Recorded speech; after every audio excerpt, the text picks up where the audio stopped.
My daughter left her autistic son 11 years ago. I raised him by myself. At 16, he created a 3.2 million app. Then she returned with a lawyer demanding his money. I froze. Our lawyer warned we could lose, but my grandson quietly said, "Let her speak." Can you imagine opening your front door to face the very person who shattered your world years ago? Only this time, they're not asking for forgiveness. They're coming for everything you and your grandson built. My daughter, Rachel, abandoned her 5-year-old autistic son, Ethan, on my doorstep 11 years ago. But when that boy, my precious Ethan, became a millionaire, she came back and tried to take it all. What the hell happened next? Well, buckle up, because this is my story, Vivian, and I'm 68 years old. It was a cold Friday in November 2010. Rachel pulled up to my house, Ethan beside her, a single backpack in her hand. "Just for the weekend, Mom," she said, her voice strained. I need a break. Please." Ethan, all of 5 years old, stood still, rocking heel to toe, his tiny hands pressed tight against his ears, even though it was quiet. I barely had a chance to ask Rachel what, before she was turning away, practically running back to her car. No hug, no kiss for her son, just a swift departure. I watched her taillights fade, my stomach clenching. Ethan kept rocking. I'd spent 35 years teaching elementary school, even had a few autistic students. But standing there with my grandson, with his little hands over his ears, I realized I knew absolutely nothing about living with autism. "Hey, Ethan," I whispered, trying to be gentle. "Want to come inside?" He didn't look at me, didn't move, just rocked. His backpack felt strangely light. I opened the door wider. After a long minute, he walked past me, still covering his ears. The refrigerator hummed. He flinched. The heater clicked. He pressed his hands tighter. I closed the door as quietly as I could. He was already in the living room, crouched in a corner by the bookshelf. "Are you hungry?" I asked. "Nothing." "Thirsty?" He just rocked faster. I went to the kitchen, poured water into the yellow plastic cup I kept for his rare visits. Maybe twice a year, always short. I brought it to him, set it down at arm's length. He stopped rocking, stared at the cup, then resumed. That first night was a nightmare. Rachel had once mentioned chicken nuggets and fries. He took one look and turned away. "Pasta?" "No." "Sandwich?" He pushed it across the table. "What do you want to eat?" I pleaded. He hummed a low, unsettling sound, staring at the wall. "Crackers." He ate 3. Bedtime was worse. I tried to help him brush his teeth, and he screamed. Not crying, not whimpering, but a primal scream, like I was physically hurting him. I recoiled. He stopped, but he was shaking. "Okay," I said, trying to calm my own racing heart. "Okay, you can skip it tonight." I put him in the guest room, tucked the blanket around him gently. He threw it off. I tried again. He screamed. I left the blanket at the foot of the bed and backed out, defeated. He didn't sleep. I could hear that low humming all night. I didn't sleep either. Saturday morning, I called Rachel. No answer. I left a message, my voice thick with desperation. "Rachel, honey, call me back. I need to know what Ethan eats, his routines." She didn't call. I called Saturday night, Sunday morning, Sunday night, nothing. 1 week bled into 2. I took Ethan to the pediatrician. The doctor confirmed my fears. "He's autistic, Mrs. Cooper. Has anyone talked to you about getting him evaluated?" His mother was supposed to handle that. The doctor nodded slowly. "Well, you're handling it now." So I did. I enrolled him in therapy. Speech, occupational, behavioral. I learned he needed the exact same breakfast every single day. Scrambled eggs, toast cut corner to corner, nothing touching on the plate. I learned the route to therapy had to be precisely the same, or he'd melt down in the car. I learned not to touch him unless he initiated it. I got good at watching instead of doing.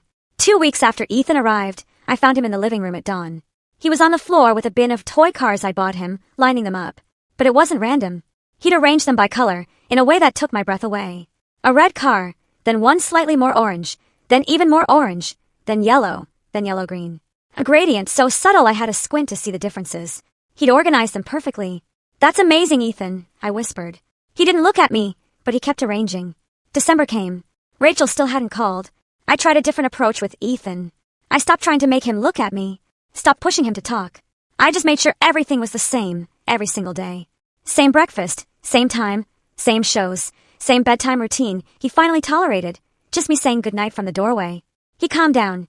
Not happy maybe, but less frantic. He'd sit in the living room with me while I read. He'd eat meals without pushing the plate away. On Christmas Eve, I made sugar cookies. Ethan didn't help, but he sat at the table, watching me cut shapes. The kitchen smelled of vanilla and butter. Then the phone rang. I grabbed it, hoping. "Mom." "Rachel." Her voice flat, tired. "Rachel. Thank God. When are you coming to get him? He needs you." "I need to know." I couldn't finish the sentence. I can't do this anymore, Mom. I froze. What? He's yours. I tried. I really tried, but I can't. Her voice cracked. I just can't. Rachel, wait. The line went dead. I called back. It rang and rang. No answer. I tried again. Voicemail. I stood there, phone in hand, the cookies burning in the oven, smoke beginning to curl. I turned off the oven, pulled out the black tray. I sank to the floor, my back against the cabinet. Ethan appeared in the doorway. He looked at me for a long moment, longer than he'd ever looked at me before. Then he walked to the counter, picked up the yellow cup I'd given him that first day, and brought it to me. He set it on the floor beside me. I looked at the cup, looked at him. He went back to the living room. I cried there on the kitchen floor, with a burnt cookie sheet in a yellow plastic cup. The years after that blurred. I kept everything exactly the same for Ethan. Same breakfast. Same route everywhere. Same bedtime. Same everything. When I kept it consistent, he was okay. Not happy maybe, but okay. When he turned 6, he became obsessed with magnetic letters. He'd arrange them on the refrigerator for hours. Not words, but patterns, groups, sequences I couldn't grasp. Then he started drawing symbols in dollar store notebooks. Circles, lines, tick marks, tracking something only he understood. At therapy, I asked Dr. Lynn, a patient woman. He makes these marks everywhere. Should I be worried? She shook her head. He's tracking his world. It helps him feel secure. Let him do it. So I did. He filled notebook after notebook. By 7, the symbols became letters, then short words. Egg, toast, school, home. Simple things, but in neat block letters. At 8, full sentences. He learned to make eye contact, little flickers. He learned to tolerate the grocery store if we went at the same time every week. He learned that I wasn't going to leave. Wasn't going to change things without warning. One spring morning when he was 8, I was making breakfast, eggs and toast. Same as always. Ethan sat at the table, writing in his notebook. Why did Mom leave? I nearly dropped the spatula. I turned around. He was looking at his notebook, not at me, but he had spoken. 3 years of mostly silence, then single words. And now this. A full sentence, a question. I sat down across from him. She said she couldn't handle it. He nodded once, wrote something, and went back to staring at the page. I got up, finished breakfast, put his plate in front of him. Then I went to the bathroom and cried, where he couldn't hear me. He'd spoken. He'd asked the question I didn't know how to answer. But I told him the truth. That's all I could do. The truth. And eggs and toast every morning. And the same yellow cup. It would have to be enough. A year after Ethan first spoke to me, the school called. It was September 2014. Ethan was 9, starting 4th grade. I thought we'd moved past the hardest parts. He was talking in full sentences, eating in the cafeteria, even raising his hand in class sometimes. Progress. Then Principal Andrews called. Mrs. Cooper, we need to discuss Ethan's placement. A new teacher this year, Mrs. Brennan, who'd seemed kind at orientation. I'd been hopeful. What's the problem? I asked, my stomach tightening. Ethan would be better served in our special needs classroom. The other students are moving at a different pace. Ethan keeps up with the work, I insisted. It's not about academics. It's about behavior. He doesn't participate in group activities. He won't make eye contact. Yesterday, he covered his ears during music class because it's loud. He has sensory issues. Mrs. Cooper, we have a program designed for children like Ethan. It would be less stressful for everyone. Less stressful for the teacher, he meant. I want an IEP meeting. I said, we can arrange that, but this week. Silence. Then I'll have my secretary call you. I spent 3 days preparing. Printed every report card, every therapy progress note, every piece of documentation I'd kept. Ethan's reading was above grade level. His math 2 years ahead. His handwriting careful and neat. The problem wasn't that he couldn't learn. The problem was that he learned differently. The meeting was on a Friday afternoon. A conference room at the school, 2 bright, fluorescent lights humming. Principal Andrews at the head of the table. Mrs. Brennan, the school psychologist, the special education coordinator. All with folders. I had one folder, but it was thick. Thank you for coming, Mrs. Cooper, Principal Andrews said, that practiced, condescending tone I knew so well. We want what's best for Ethan. So do I. Mrs. Brennan spoke first. Soft voice, sympathetic smile. Ethan is a sweet boy, but he struggles socially. He doesn't interact with peers. During group work, he sits alone. He refuses to participate. Does he do the work? I asked. She hesitated. Yes, but education isn't just about worksheets. It's about learning to work with others, to communicate. He's autistic. Communication is harder for him, but he's trying. The special education coordinator, Miss Pierce, leaned forward. Our resource room offers a smaller setting, fewer distractions, students who understand his challenges, students who can't keep up academically, I thought. That's not Ethan, I said. Principal Andrews used his principal voice. We understand you want Ethan in a mainstream classroom, but we have to consider the needs of all students. You're telling me Ethan is disruptive? I asked. Not disruptive, exactly. Then what's the problem? Miss Pierce opened her folder. Ethan's social skills assessment shows significant delays. His IQ testing was inconclusive. He refused to finish several sections because they were timed, and that made him anxious. His therapist had documented that. Which brings us back to our point, Principal Andrews said. Ethan needs support we can't provide in a regular classroom. I opened my folder, pulled out the first document. This is Ethan's reading comprehension test from last month. 97%. 7th grade level. Next document. Math assessment. 100% on 5th grade material. I kept pulling papers, stacking them in front of Principal Andrews. These are therapy notes showing his progress in speech, in emotional regulation, in sensory tolerance. He's come further in 4 years than anyone predicted. Not because he's in a special room with low expectations, but because people believed he could do more. Mrs. Brennan looked uncomfortable. It's not about expectations. Yes, it is. I snapped. You want him somewhere else because he makes you uncomfortable. Because he doesn't perform normal, the way you want normal to look. The room went quiet. Principal Andrews cleared his throat. Mrs. Cooper, I understand you're frustrated. Under IDEA, Ethan has the right to the least restrictive environment. That means a mainstream classroom with appropriate supports. Not segregation because he's different. I shouldn't have used that word, segregation, but I was tired of being polite. We're not suggesting segregation, Miss Pierce said quickly. Just a more appropriate setting. Then provide the supports in his current classroom.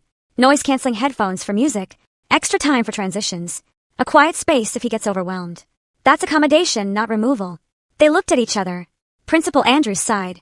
We'll draft an IEP with those accommodations, he said finally. But if Ethan continues to struggle, he won't. I didn't actually know that, but I knew giving up on him wasn't the answer.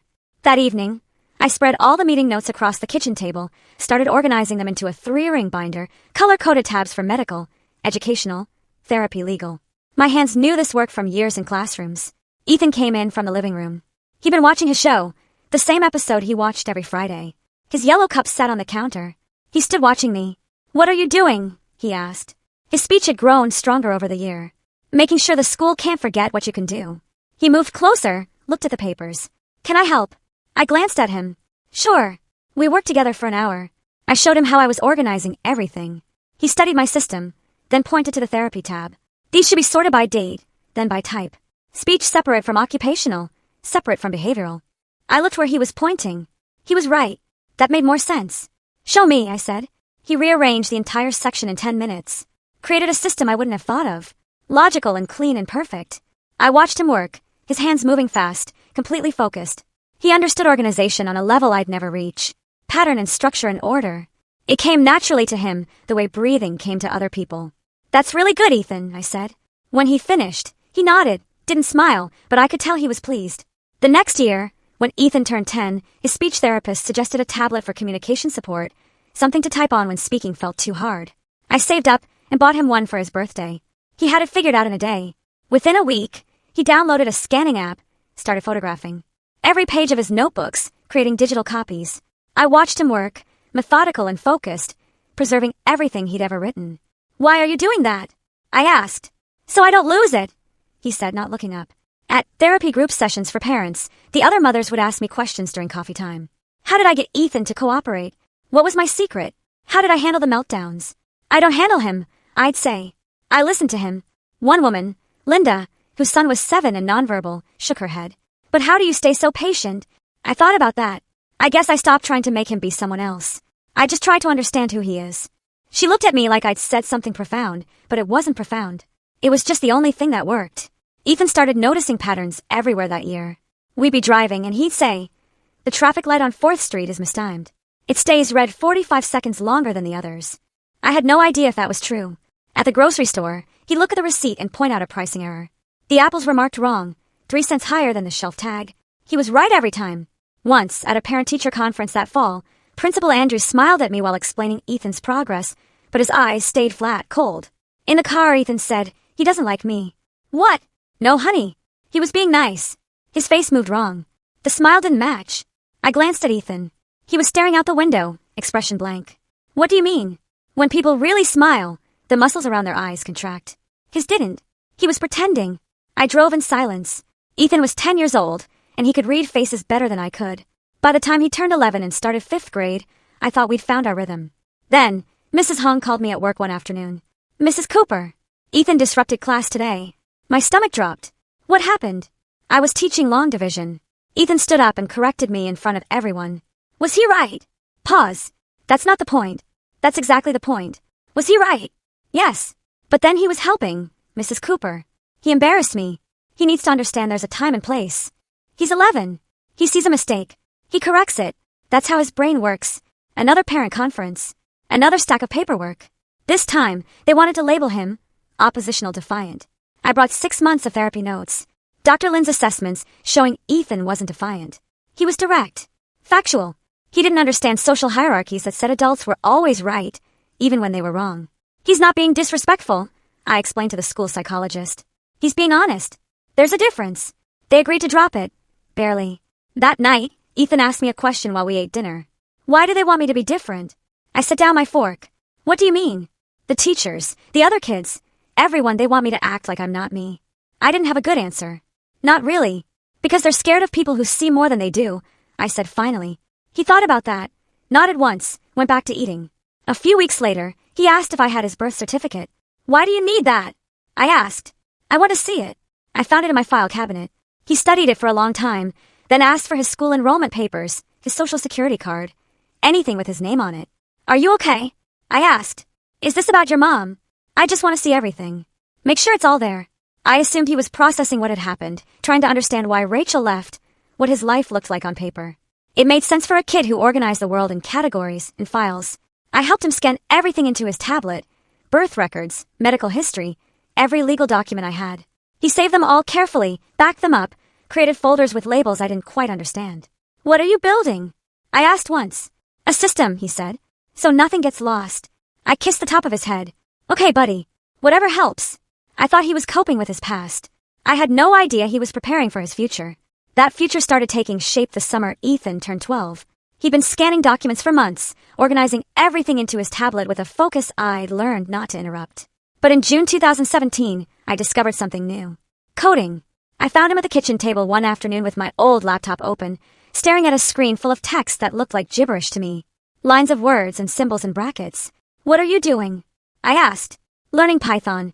He didn't look up. What's Python? A programming language. I'm following a tutorial. I leaned over his shoulder. The screen showed instructions about variables and functions and loops. None of it made sense to me. Is this for school? No. I just want to learn it. I left him alone. That's what worked with Ethan. Let him follow what interested him. He spent the entire summer on that laptop while other kids were at baseball camp or the pool. Ethan was coding. I'd bring him lunch, and he'd eat without looking away. His yellow cup sat beside the laptop, half full of water. He'd forget to drink. By August, he was showing me things he'd made. Little programs that did tasks I didn't understand. This one sorts files by date, he explained. This one finds duplicates. This one checks if a file has been modified. That's really impressive, Ethan. He nodded, kept typing. In September, I used the last of my savings to buy him a better computer. A real one. Not my hand-me-down laptop. He'd earned it. The man at the electronics store asked what Ethan would use it for. Programming, Ethan said. How old are you? The man smiled. That's a good age to start. You'll go far. Ethan didn't respond. Just waited for me to pay. At home, he set up the new computer in his room. I made him promise to still come out for meals and to sleep at reasonable hours. He agreed, but I could tell his mind was already back in that world of code I couldn't enter. One evening in October, he called me to his room. I want to show you something. I sat on the edge of his bed. He pulled up a program. What is it? Watch. He opened a document, a simple text file with a few sentences. Then he ran his program. Numbers appeared, long strings of them. That's the document signature. Like a fingerprint. Okay, I said, not really understanding. He opened the document again, changed one word, saved it, ran the program again. Different numbers appeared. See, the signature changed. That means the document was altered. So you can tell if someone edits something. Yes. And when. And how many times. He looked at me, actually made eye contact for a moment. So things stay true. I thought about all those school meetings. All those times administrators had said one thing, and then claimed later they'd said something else. All the times I'd wished I had proof. That's brilliant, Ethan. He turned back to his screen. It's just pattern recognition. Digital instead of physical. Just pattern recognition. As if that wasn't everything. The next year, when he was 13, the project expanded. I want to digitize all your binders, he said one morning at breakfast. The school meeting notes, all of it. I looked at him over my coffee. That's a lot of scanning. We already did the legal stuff. I know, but Want everything in the system. What system? The one I'm building. So nothing gets lost or changed. I thought about it. Those binders held years of fights, years of advocacy, years of proof that Ethan wasn't what people assumed he was. Okay, I said. But you're doing the scanning. My back can't handle that many hours hunched over. We spent weeks on it. I'd pull out binders, and Ethan would scan page after page. IEP meeting notes from 2014, therapy assessments from 2012, report cards, progress notes, incident reports. Every piece of paper that told Ethan's story. He didn't just scan them. He did something to each file on his computer, adding layers of information I couldn't see. What are you adding? I asked once. Timestamps, verification codes, hash values. He paused. Each document connects to the ones before and after it. Like a chain. If someone tries to change one link, the whole chain breaks. Why would someone change them? He looked at me. Why did Principal Andrews try to move me when I was 9? Fair point. So this protects the truth, I said. Yes. I watched him work. This kid who'd been nonverbal 7 years ago, who'd screamed at the sound of the vacuum cleaner, who couldn't look anyone in the eye, now he was building something I could barely comprehend. Something powerful. I'm proud of you, I said. He nodded once, kept scanning. Our relationship had changed by then. We didn't need a lot of words. I'd say something. He'd nod. He'd show me something on his computer. I'd tell him it was good. We had dinner together every night. Same time. Same seats. His yellow cup always to the right of his plate. Comfortable. That's what it was. Comfortable silence with someone who understood you didn't need to fill every quiet moment with noise. He turned 14 in November 2018. One afternoon, he asked if I'd kept anything from when he first came to live with me. Like what? Receipts, calendars, bank statements. Anything from 2010 or 2011. I frowned. Why would you want that? I just want to see it. I led him to the garage, showed him the boxes I'd never thrown away because I'm not a throwaway kind of person. Old tax records, utility bills, bank statements going back a decade. Calendars where I'd written appointments and errands in cramped handwriting. You kept all this? He asked. I taught elementary school. We keep everything. He started going through the boxes, pulled out my 2010 calendar, opened it to November, ran his finger down the dates. Why do you need this? I asked. I need to know what really happened. Not what people say happened. What actually happened. I sat down on an overturned crate. This is about your mom. He didn't answer right away. Just kept looking at the calendar, and my handwriting marking the day Rachel brought him, the days after when I'd written, try chicken nuggets, and call Rachel, and doctor appointment. I need to know the timeline, he said finally. When things happened. What was real?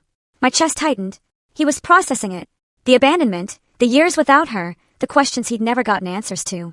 We can skin all of it, I said. Whatever you need. We brought the boxes inside. Spent the next month scanning grocery receipts. Bank statements showing I'd never gotten money from Rachel. Phone bills proving she'd never called. Calendars documenting our routine.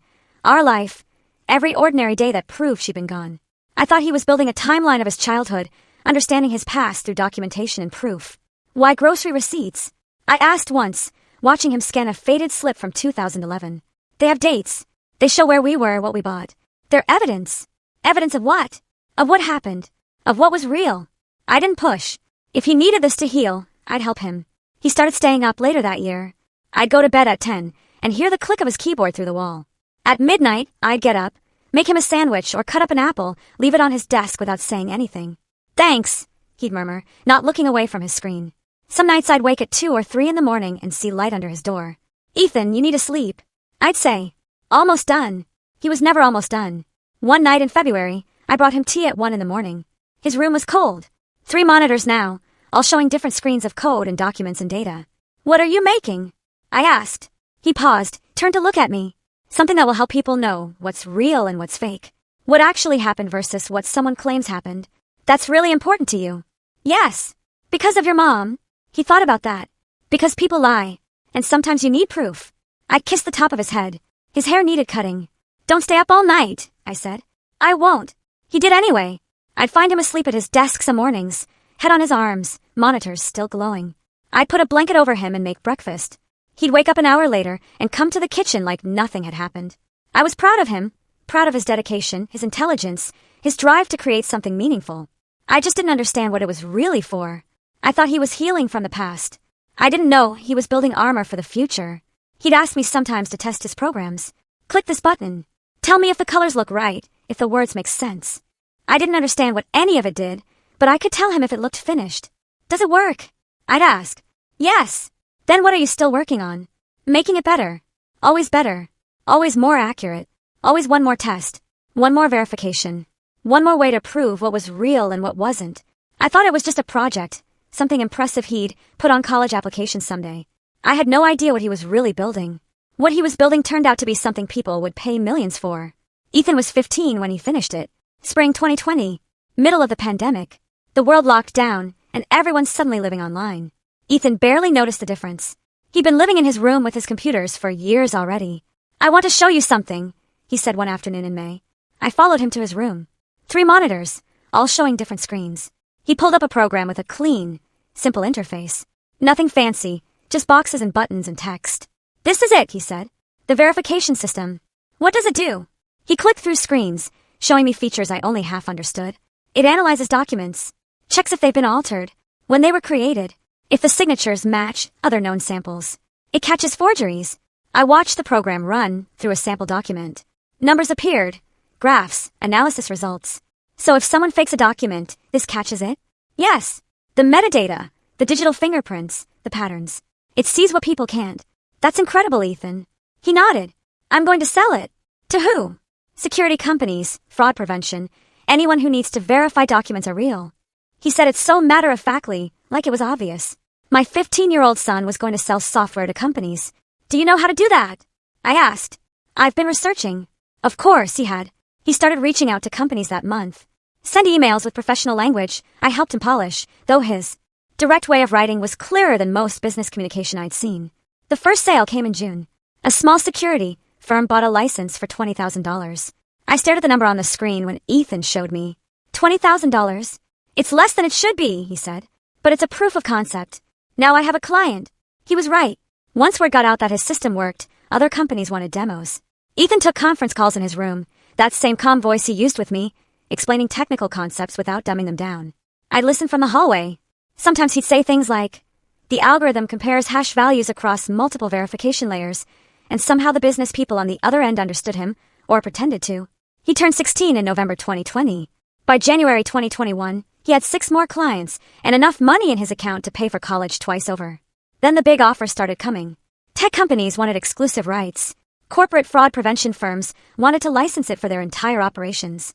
The numbers jumped from thousands to hundreds of thousands to millions. I need help, Ethan said in February. I don't know how to evaluate these contracts. I found a business lawyer through a colleague, James Nakamura, specialized in intellectual property and software licensing. He met with us on a Saturday morning at our kitchen table, spread out 3 different contract offers. These are all substantial, he said, looking at Ethan. You built something valuable. Ethan nodded. Which one is best? James walked him through the options. Licensing deals that would pay over time, acquisition offers that would buy the software outright. Ethan listened, asked specific questions about terms and conditions and rights. I want to sell it completely, Ethan said finally. I don't want to manage licensing or support or updates. Just sell it and be done. James looked surprised. You're sure? Licensing could pay more long-term. There's a non-compete clause in the acquisition, Ethan said. If I sell it, I can't make competing verification software for 5 years. That's standard, James said. Does that bother you? No. I'm done with this kind of software. I glanced at him. He said it so definitively, like he'd already planned what came next. He sold it in March for $3.2 million. $3.2 million. I couldn't process that number. I'd worked 35 years as a teacher and made maybe half that total before taxes. The local news heard about it somehow. Wanted to do a story about the local autistic teen who created revolutionary security software. I didn't want them in our house. Didn't want them turning Ethan into inspiration material.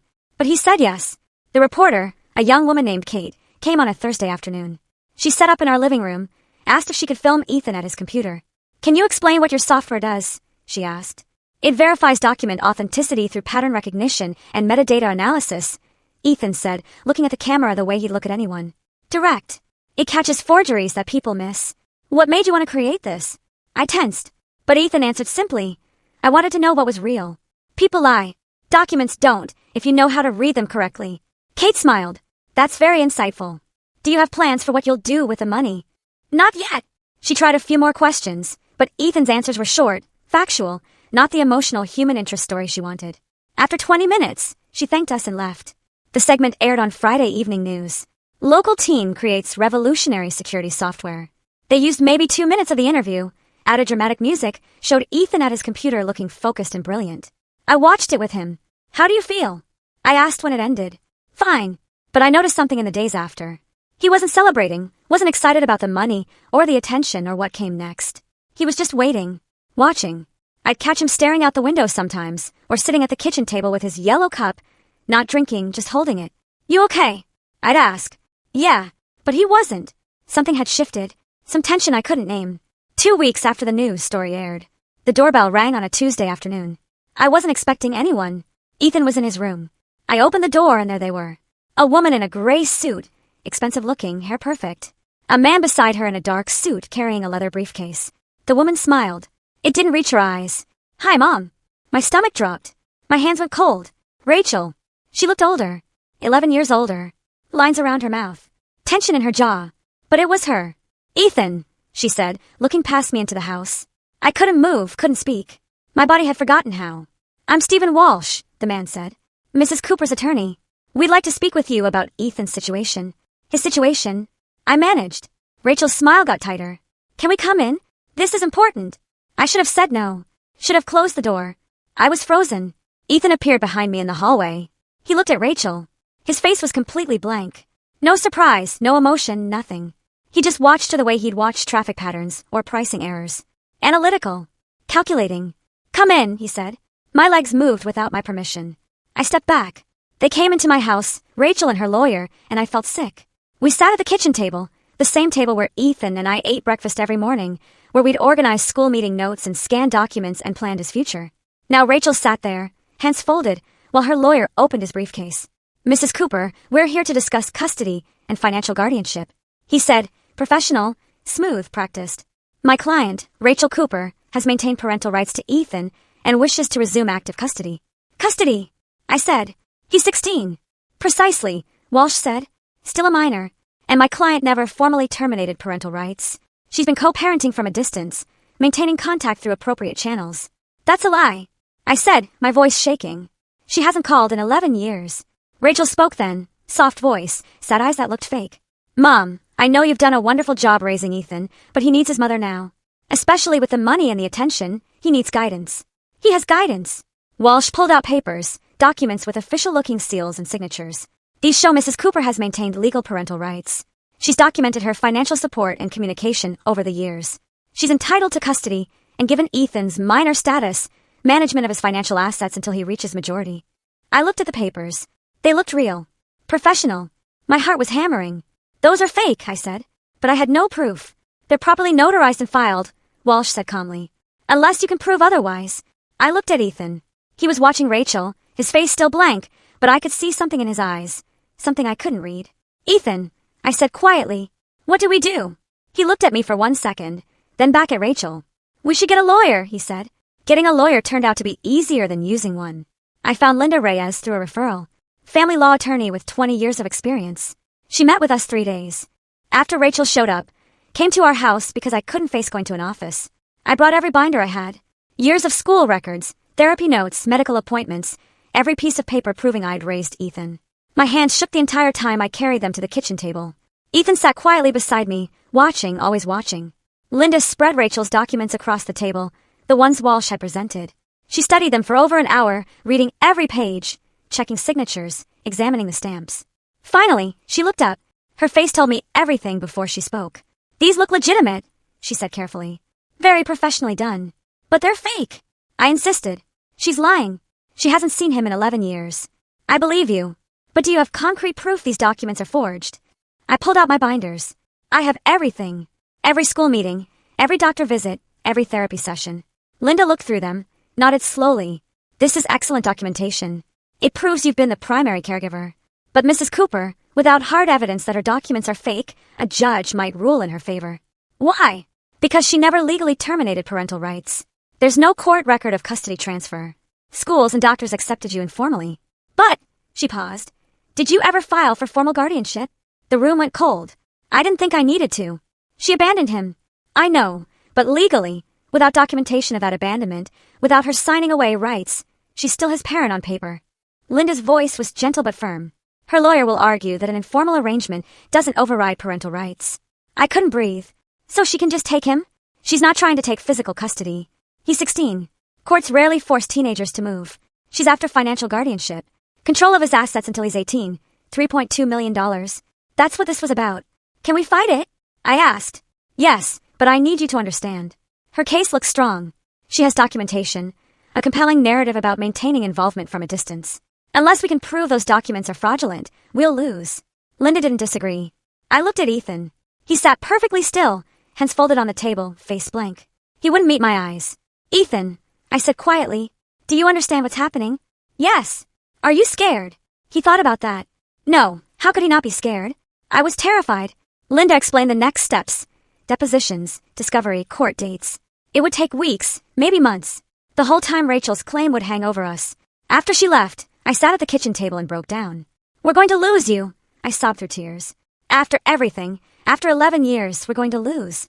Ethan stood up, didn't say anything, just walked to his room and closed the door. I wanted him to tell me it would be okay. To show some emotion, some fear or something. But he just left me there. I cried alone at the table for an hour. The deposition started 2 weeks later. Rachel went first.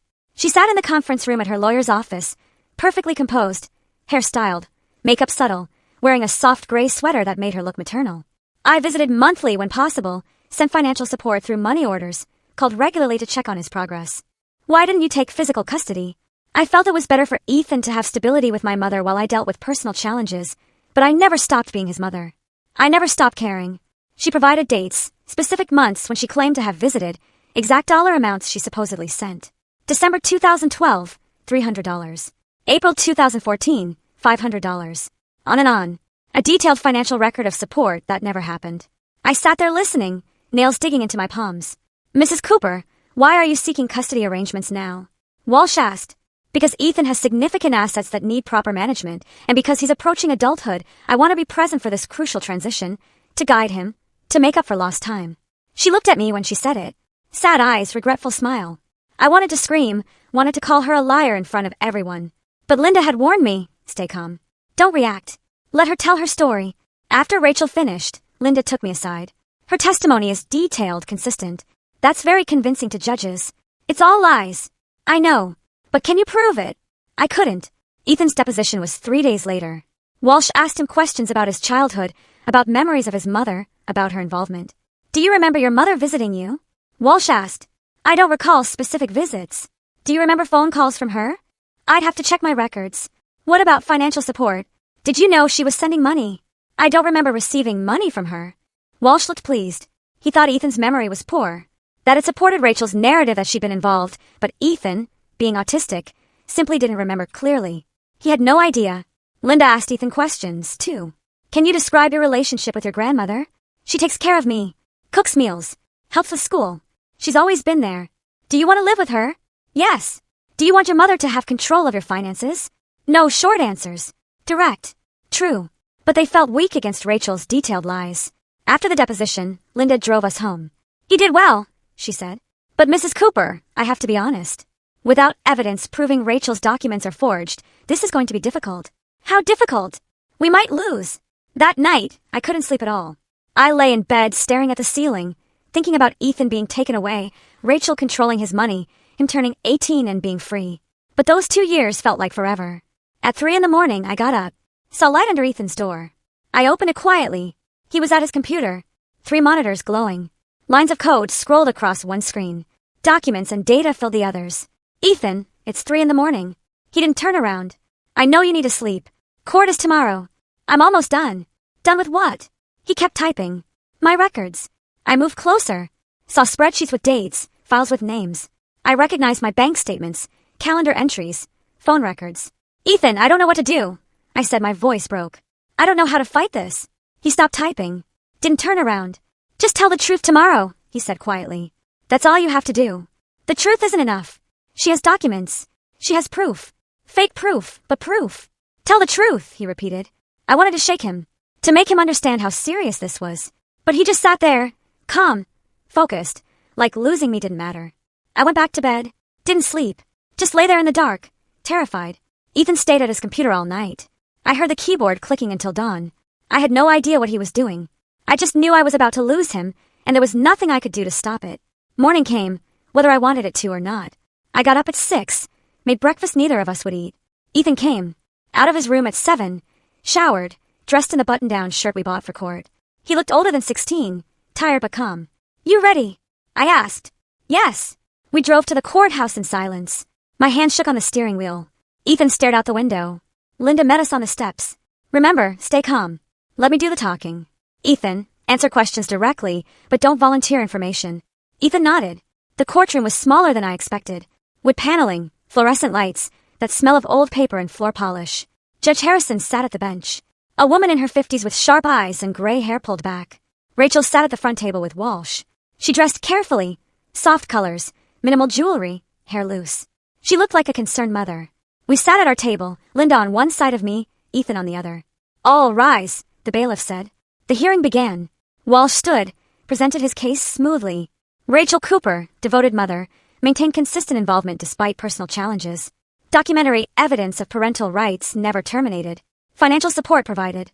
Regular contact maintained. He laid out the documents on the evidence table, the custody papers, the co-parenting agreements, the financial records. All fake, all convincing. Judge Harrison reviewed them carefully, took her time. Then she looked at Rachel. Mrs. Cooper, can you describe your involvement in Ethan's life over the past 11 years? Rachel's voice was steady, warm. I try to stay connected as much as possible, Your Honor. I visited when I could. I sent money to help with his care. I called regularly to check on his progress. Why didn't you maintain physical custody? I felt it was better for Ethan to have stability with my mother while I addressed personal issues. But I never abandoned him. I never stopped being his mother. She said it with such conviction, such sincerity. I wanted to scream.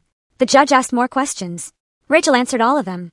December 2013, she visited for Ethan's birthday. April 2015, she sent $500 for therapy costs. May 2017, she called to discuss his progress in school. Lies, all lies, but detailed, consistent lies. Judge Harrison looked thoughtful. Thank you, Mrs. Cooper. Then it was Linda's turn. She presented my binders, years of school meetings, therapy records, medical appointments, every piece of evidence that I'd raised Ethan alone. But as she went through them, I could see the judge's expression. Sympathy, but doubt. Miss Reyes, Judge Harrison said, these records show Mrs. Cooper has been the primary caregiver, but I don't see formal guardianship documentation. No court order transferring custody. No legal termination of parental rights. My chest tightened. Your Honor, Linda said carefully. Rachel Cooper abandoned Ethan when he was 5 years old. My client has documentation of that abandonment, but without Miss Rachel Cooper's signature on custody termination papers, without legal documentation, her parental rights remain intact. The judge looked at me, not unkindly. Mrs. Cooper, I understand you've done excellent work raising your grandson, but legally, without proof that his mother abandoned her parental rights, her claim has standing. The room tilted. Rachel looked at Walsh, smiled slightly. She thought she'd won. My heart was pounding so hard I couldn't breathe. I looked at Ethan beside me, desperate for something. Anything. His face was completely blank, unreadable. I leaned close, whispered, she's lying. We have to stop her.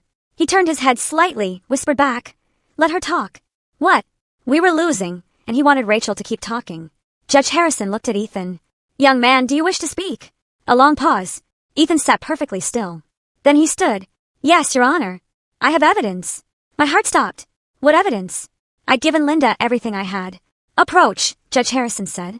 Ethan picked up a bag I hadn't noticed him carrying, walked to the witness stand, calm, steady, like he'd done this 100 times. He pulled out a laptop. May I connect this to the display, Your Honor? Judge Harrison looked surprised. What are you presenting? Verification of document authenticity and timeline evidence.